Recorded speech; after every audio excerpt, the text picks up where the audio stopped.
ಅಮ್ಮ ನಮಸ್ಕಾರ. ನಮಸ್ಕಾರ ನಿಮಗೆ. ನಮಸ್ಕಾರ. ಪಾಪ ಎಲ್ಲರಿಗೂ ನೀವು ಭಾಳ ಕಷ್ಟ ಇಲ್ಲಿ ಆಸ್ಪತ್ರೆದು ನೀವು ಮಾಡೋದು ಎಲ್ಲ ಕಷ್ಟಪಟ್ಟು ಟ್ರೀಟ್ಮೆಂಟ್ ಮಾಡಬೇಕು. ಏನಾದರೂ ಒಂದು ಒಳ್ಳೆ ಫಲಿತಾಂಶ ಕೊಡಬೇಕು ಅಂದರೆ ಕಷ್ಟಪಟ್ಟು ಕೊಡಬೇಕು. ಭಾಳ ಸ್ಮೂತಾಗಿ ಮಾಡೋ ಕೆಲಸಗಳು ಅಷ್ಟು ರಿಸಲ್ಟ್ ಕೊಡಲ್ಲ. ಈಗ ನೀವು ನೋಡಿದ್ರೆ ಬೆಳಗ್ಗೆ ಬಂದಿದ್ರಿ, ಬೆಳಗ್ಗೆಯಿಂದ ಎಲ್ಲಿವರೆಗೂ ನಾವು ಯಾವ ಥರ ಟ್ರೀಟ್ಮೆಂಟ್ ಮಾಡಿದ್ವಿ, ಎಷ್ಟು ಫಿಸಿಕಲಿ ಗಟ್ಟಿ ಬೇಕು ಇನ್ನೆಲ್ಲ ಟ್ರೀಟ್ಮೆಂಟ್ ಮಾಡೋಕ್ಕೆ ಅನ್ನೋದನ್ನು ನೀವು ಗಮನಿಸಿರ್ಬೋದು. ಅದಕ್ಕೆ ಹೀಗೆ ಹೇಳ್ತೀರಿ ಅಂತ ಕಂಡಿದ್ದೀರಿ. ಬಿಡ್ರಿ ಕಷ್ಟ. ಕಷ್ಟ ಅಲ್ಲಮ್ಮ, ಮತ್ತು ಇಷ್ಟಪಟ್ಟು ಮಾಡ್ತೀವಿ, ಕಷ್ಟ ಅನ್ಸಲ್ಲ ಅವಾಗ. ಚೆನ್ನಾಗಿದ್ದೀವಿ ಅಂತ ಹೇಳ್ತಾರಲ್ಲ ದಾವಣಗೆರೆಯವರು ಅವರೆಲ್ಲ.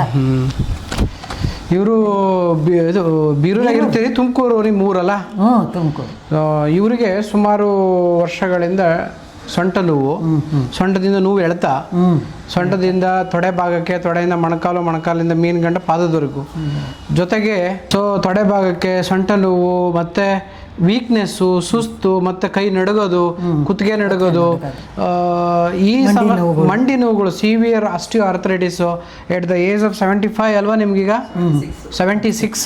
76 ಏಜಲ್ಲಿ ಇವೆಲ್ಲ ಸಮಸ್ಯೆಗಳಿತ್ತು. ಇದಿದ್ದಾಗ ನಿಮಗೆ ದಿನನಿತ್ಯದ ಕೆಲಸ ಕಾರ್ಯಗಳನ್ನು ಮಾಡೋಕ್ಕೆ ಭಾಳ ಕಷ್ಟ ಆಗ್ತಾ ಇತ್ತು. ನಡೆಯೋಕ್ಕಾಗಲಿ, ಓಡೋಕ್ಕಾಗಲಿ, ದಿನನಿತ್ಯ ಕೆಲಸ ಕಾರ್ಯಗಳು ಮಾಡೋಕ್ಕೆ. ನಮ್ಮ ಹತ್ರ ಸುಮಾರು ಹೋದ್ಮೇಲೆ ಚೆನ್ನಾಗಿದೆ. ಅದೇ ಒಂದು 2 ಸಲ ಈಗ ಬಂದಿದ್ದೀರಿ ಇಲ್ಲಿಗೆ. ಇದು ಮೂರನೇ ಸತ. ಸೊ ಭಾಳಷ್ಟು ಜನ ನಿಮ್ಮ ಏಜ್ನವ್ರಿಗೆ ಈ ಥರ ಸಮಸ್ಯೆ ಬಂದಾಗ ಏನು ಮಾಡ್ಕೋಬೇಕು ಅನ್ನೋದು ಭಾಳ ಗೊಂದಲದಲ್ಲಿ ಇರ್ತಾರೆ, ಭಾಳ ನೋವಿಂದ ಒದ್ದಾಡ್ತಿರ್ತಾರೆ. ಭಾಳಷ್ಟು ದಿನ ಮಕ್ಕಳು ನಮ್ಮ ತಂದೆ ತಾಯಿ ನೋವಿನಿಂದ ಬಳಲನ್ನು ನೋಡೋಕ್ಕಾಗದೇ ಅವ್ರು ಸರಿಪಡಿಸ್ಬೇಕು ಅನ್ನೋ ಆಸೆ ಇರುತ್ತೆ, ದಾರಿ ಗೊತ್ತಿರಲ್ಲ. ಈ ಥರದ ವಿಡಿಯೋಗಳನ್ನು ನೋಡ್ತಿರೋರಿಗೆ ಅನುಕೂಲ ಆಗುತ್ತೆ ಅನ್ನೋ ಉದ್ದೇಶದಿಂದ ನಾನು ಈ ವಿಡಿಯೋಗಳನ್ನ ಮಾಡ್ತಿದ್ದೀನಿ. ಏನು ಅನ್ನಿಸ್ತು ನಿಮಗೆ ಈ ಟ್ರೀಟ್ಮೆಂಟ್ಗಳು ಮಾಡಿದ ಮೇಲೆ? ನಿಮ್ಮ ದೈಹಿಕವಾಗಿ ಯಾವ ಥರ ನಿಮಗೆ ಖುಷಿ ಸಿಕ್ತು, ಯಾವ ಥರ ಆರೋಗ್ಯ ಬಂತು ಅನ್ನೋದನ್ನು ತಿಳಿಸ್ಬೋದಾ? ಏನೇನು ಹೆಂಗೆ ಆಯಿತು ನಿಮಗೆ ಅಂತ, ಬದಲಾವಣೆ ಏನಾಯಿತು ಅನ್ನೋದನ್ನು? ಚೆನ್ನಾಗಿ ಆಯ್ತಲ್ಲ, ಚೆನ್ನಾಗಿ ಆಗ್ತಾ ಆಯ್ತು. ಮಂಡಿ ನೋವು ಈಗ ಪರವಾಗಿಲ್ಲ, ಇಲ್ಲಿ ಬಂದ ಮೇಲೆ ಓಡಾಡ್ಬೋದು. ಕೈ ನಡ್ಗೋದು ಕಡಿಮೆ ಆಗಿದೆ, ಜೊತೆಗೆ ಕಾಲು ಸೊಂಟದಿಂದ ಎಳ್ತಾ ಅಂತೂ ಪೂರ್ತಿ ಕಡಿಮೆ ಆಗೈತಲ್ಲ? ಕಡಿಮೆ ಆಗೈತೆ. ಖುಷಿಯಾಗಿದ್ದೀರಾ? ಖುಷಿಯಾಗಿದೆ. ಒಂದು ಸ್ಮೈಲ್ ಕೊಡ್ರಿ.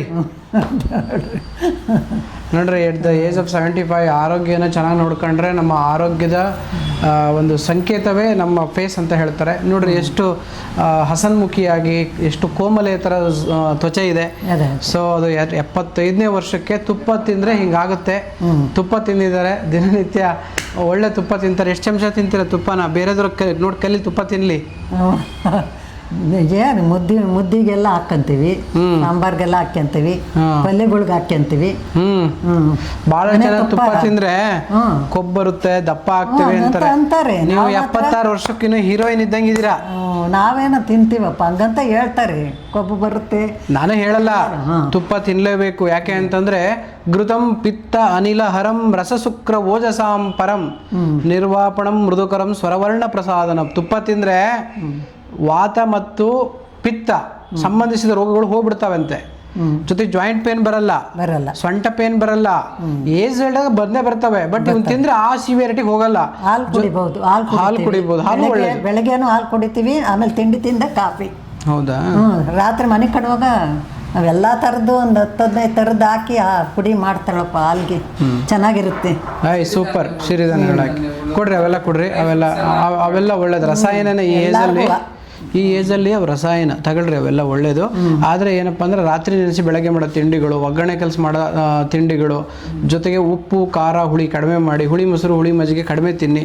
ಇವು ಸ್ವಲ್ಪ ರಕ್ತ ಕೆಟ್ಟು ದೇಹದ ಧಾತುಗಳು ಶಕ್ತಿನ ಕುಂದದೇನೆ ಶಕ್ತಿಯುತವಾಗಿದ್ದು ನಿಮಗೆ ಒಳ್ಳೆ ಆರೋಗ್ಯವನ್ನು ನೀಡ್ತವೆ. ಇಷ್ಟು ಹೇಳಿ ನನ್ನ ಸಣ್ಣ ಸಂದರ್ಶನವನ್ನು ಮುಗಿಸ್ತೇನೆ. ನೀವು ಖುಷಿಯಾಗಿದ್ದರೆ ಅದು ನಮಗೆ ಶ್ರೇಯಸ್ಸು, ನೀವು ಆರೋಗ್ಯವಾಗಿದ್ದರೆ ನಮಗೆ ಆಯುಷು. ಬಂದಮೇಲೆ ಖುಷಿಯಾಗಿದ್ದೀವಿ ಹೇಳ್ರಿ. ಸೂಪರ್, ಭಾಳ ಖುಷಿ ಆಯ್ತಮ್ಮ. Thank you. ಚೆನ್ನಾಗೈತೆ ಬಿಡ್ರಿ ನಮಗೆಲ್ಲ, ನಮ್ಮ ಮಗಳಿಗೂ ಅಷ್ಟೇ. ಒಳ್ಳೇದಾಗಲಿ, ನಮಸ್ಕಾರ. ಯಾಕೆ ಅಂದರೆ ಇನ್ನೂ ಬೆಳೀಲಿ. ನೀವು ಜಂಗಮರು ನಮಗೆ ಆಶೀರ್ವದಿಸಿದ್ರೆ ಅದು ನಮಗೆ ಒಳ್ಳೇದು ಅಂತ ನಾನು ಭಾವಿಸ್ತೇನೆ. ನಿಮ್ಮಂಥವ್ರಿಗೆ ಚಿಕಿತ್ಸೆ ಮಾಡೋಕೆ ಅವಕಾಶ ಕೊಟ್ಟ ದೇವರಿಗೆ ನಾನು ನಮಿಸ್ತೀನಿ. ಆ ಧನ್ವಂತರಿ ಇನ್ನೂ ಹೆಚ್ಚಿನ ಆರೋಗ್ಯ ನಿಮಗೆ ಕೊಡಲಿ, ಸಂತೋಷವಾಗಿರಲಿ. ಆಸ್ಪತ್ರೆಯಿಂದ ಥ್ಯಾಂಕ್ ಯು. ದೇವರು ಒಳ್ಳೇದು ಮಾಡಲಿ. Thank you. ಚೆನ್ನಾಗಾಗಿದ್ದು ಬಿಡ್ರಿ ಇಲ್ಲಿ ಬಂದಮೇಲೆ.